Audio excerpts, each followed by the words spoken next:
Hey everyone, it's Victoria with Nutrition by Victoria, and I have a Master's of Science in Human Nutrition, and I specialize in metabolic health, teaching you everything that you need to know in order to achieve your health, fitness, and aesthetic goals while eating as much carbohydrate calories as you want. So I teach a high carb, low fat diet in particular if fat loss is the goal. And today's question is, how much fat can I expect to lose in 1 week eating the way that you suggest? So just to get started here, in order to burn body fat while maintaining glycogen stores, proper hydration, and lean muscle tissue, which conventional diet programs, you're experiencing a loss of fluid, muscle, and fat when you follow the calorie deficit model, the calorie restriction model, where if you have a calorie deficit of 500 calories a day, it'll look like 2 pounds loss at the end of the week on the scale. That is a math equation that does not equal necessarily how the body is going to actually respond to a calorie deficit. And typically that kind of calorie deficit is going to translate to fluid, fat, and muscle loss because you are losing weight at the expense of the metabolism. So anytime you lose weight due to a calorie deficit, it is slowing the metabolism down and creating metabolic changes and hormonal changes that are gearing our body towards conservation versus efficient burning of excess energy stores. So we want to be consuming sufficient carbohydrate calories to tell the body every day that there is enough energy available, that we don't need to hold on to excess energy storage in the form of adipose tissue or body fat. Whereas if you're running a calorie deficit, then you're telling your body, hey, there's not enough energy available, so we need to start running our storage metabolic mechanics in order to make sure that we can survive this famine. Okay, so just wanted to lay that out on the table and make it understandable, the difference between the two. So you've completely abandoned calorie restriction and you're eating sufficient carbohydrate calories and you're maintaining a dietary fat deficit, because that is what allows our body to utilize body fat stores for energy production. Because within our cells, our mitochondrial metabolic machinery, we're going to be converting both glucose and fatty acids into acetyl-CoA to generate ATP, or energy, our cellular energy currency, for all of our cells to do what they need to do every day to function properly. Okay, and in order to efficiently burn body fat, we need to be consuming sufficient carbohydrate calories to run our TCA cycle in a very efficient or fast way, right? So that we can get the most energy out of what we're eating. Okay, so when it comes to fat loss, there are several factors at play. It's not as easy as, a math equation like you're led to believe with conventional diet wisdom, right? There's hormones at play, there's maintaining the dietary fat deficit, there's your general metabolic rate that is going to be based on both your genetics as well as your fitness level. So I would say those are the main components: hormones, maintaining the dietary fat deficit, and your metabolic rate, which is going to be the rate at which you can burn body fat, and that's going to be dependent on your genetics as well as your fitness level. Okay, so first things first, we'll talk about hormones. Okay, so I'm going to use myself for an example right now. When I stopped breastfeeding, I had been following this diet for 10 years prior. Okay, and for the majority of that time, at least 7 years, I had been either pregnant or breastfeeding. So my hormones were a little bit different than somebody who is pre-pregnant or just no pregnancy, you're a man, you're not breastfeeding, whatever. So when I stopped breastfeeding, I lost so much weight very quickly in about 2 months. And I had been the slimmest I had ever been eating a high carb, low fat diet. My BMI was in the 19s, and yeah, and that was my experience. I had been eating this way, overt fat free, high carb, low fat, unlimited calories for that much time, had 2 pregnancies, breastfed for 7 years, and I got down to a BMI that was in the 19s, and I shed all that weight. I went from like a 21 BMI to a 19 BMI in about 2 months. Okay, so calculating the fat loss that occurred from that is probably, something that could be done in a lab. I know it's something that could be done in a lab because I watched the twin experiment, You Are What You Eat, on Netflix. It's still available if you want to check that out, but they can actually calculate how much oxygen you're taking in order and translate that into how much fat you're able to burn every day. So that's your VO2 max, okay? How much oxygen you're able to take in translates to how much fat you're able to burn, okay? So that gets into talking next about exercise and fitness. But I want to finish talking about hormones because just recently I have turned 6 months postpartum. The significance of turning 6 months postpartum, I'm 6 months postpartum with my third child too, is that my hormones are now pre-pregnant again, but I'm also breastfeeding, so I'm going to be dealing with breastfeeding hormones now. But from the time I had the baby to now, I was still dealing with pregnancy hormones. Now the pregnancy hormones have left the building and my body has shed some weight from that. So it's very important to keep in mind the influence of hormones because your body weight can change very rapidly when hormones are managing your body weight, which predominantly they are. So during pregnancy, estrogen increases, and that makes the body more prone towards fat storage.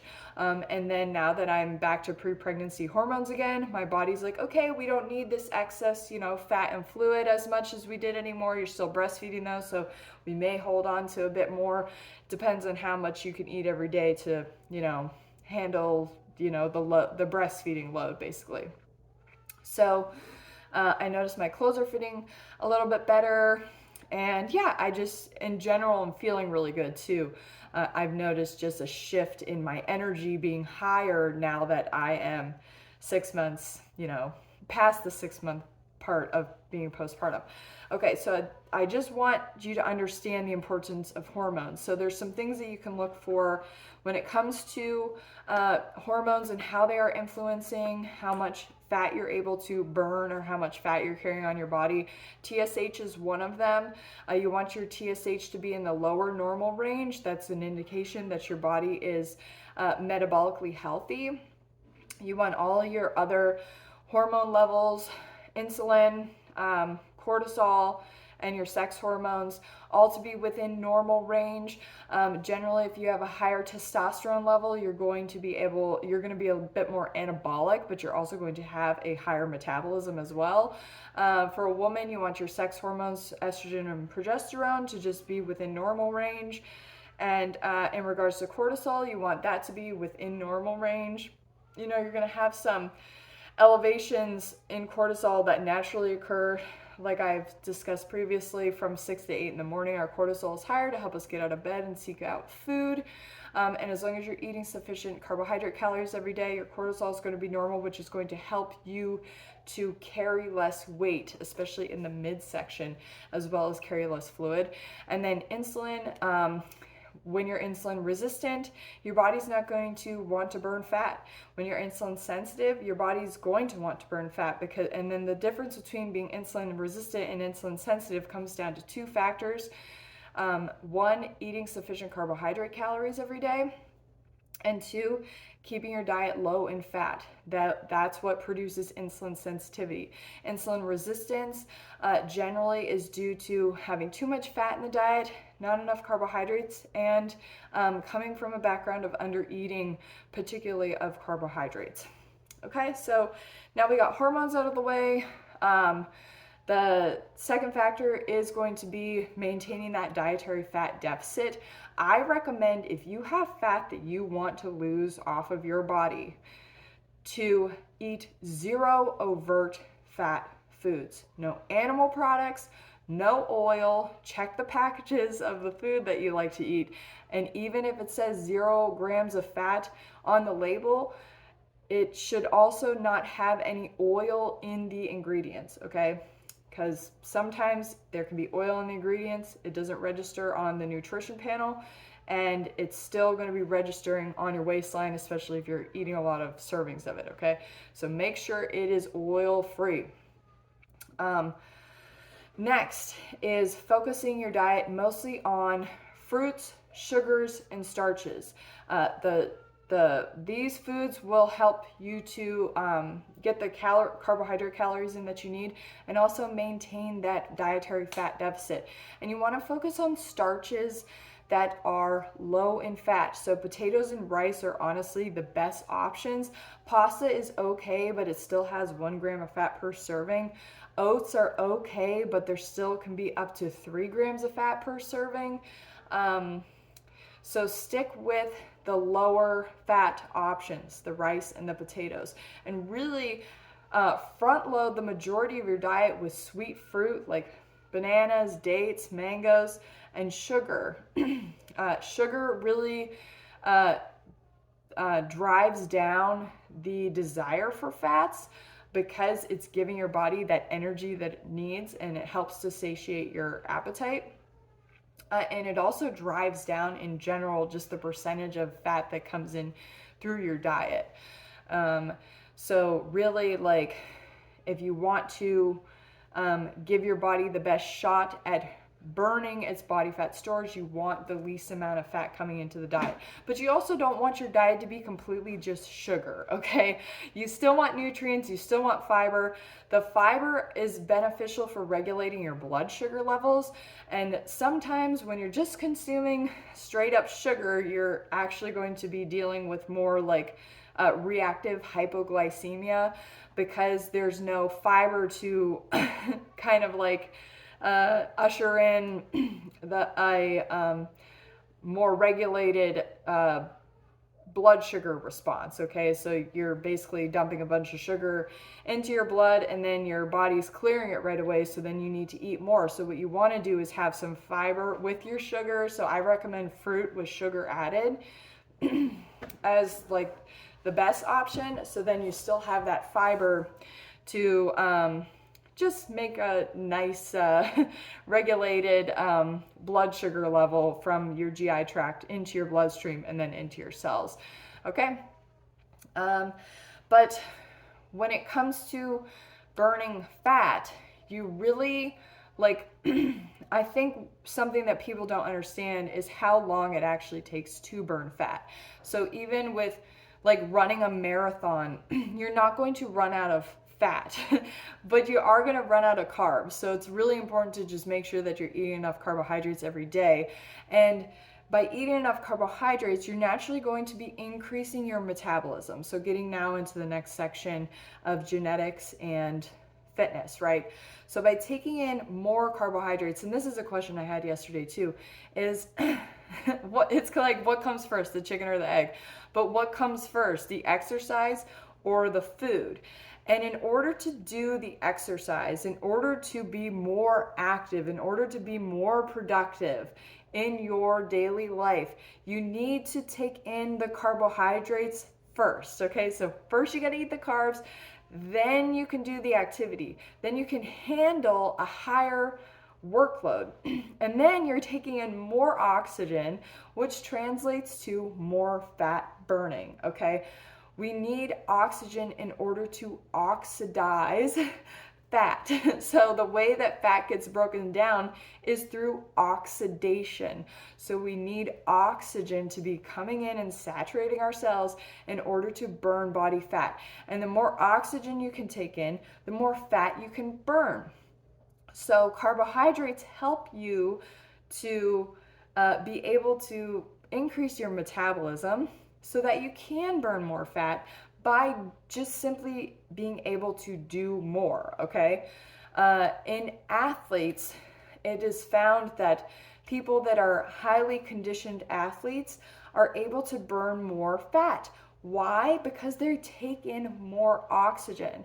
And that means that they don't have to rely so much on anaerobic respiration for energy production. Because in people who are unfit, you end up utilizing more carbohydrates for energy production because you're not as conditioned for aerobic training. So aerobic means with oxygen. Anaerobic means without oxygen. So generally you're going to be producing a lot of lactic acid as a byproduct of anaerobic glucose metabolism. So when you're first getting started with exercise, it's really important that you go at talking pace so that you can maintain that oxygen intake, which ends up translating to more fat burn and increasing your metabolic rate. And it also decreases your chance of injury as well as burnout. So you want to just take it easy, go at talking pace, and relish in the fat burning that is coming. Okay, that's it for today's video. Remember, it's not as simple as a general calculation to tell you whether or not you're going to, burn this amount of body fat per week. It's dependent on hormones. It's dependent on maintaining that dietary fat deficit and being very strict about keeping your overt fats out of your diet and very strict about keeping your total fat grams daily around 10 grams a day. We only need about 2% of our diet to contain fat, and that's going to be enough to give us the essential fatty acids that we need for proper functioning. But our dietary fat needs are extremely low, so just keep that in mind. You don't need any overt fats, and the stricter you can be, the better your results. And you have to be consistent and patient with this aspect. And then lastly, regardless of your genetics, you can always work on your fitness to help bring in more oxygen to your body in order to help burn more fat. Okay, that's it for today's video. Leave any comments or questions down below, and I'll see you guys next time. Bye.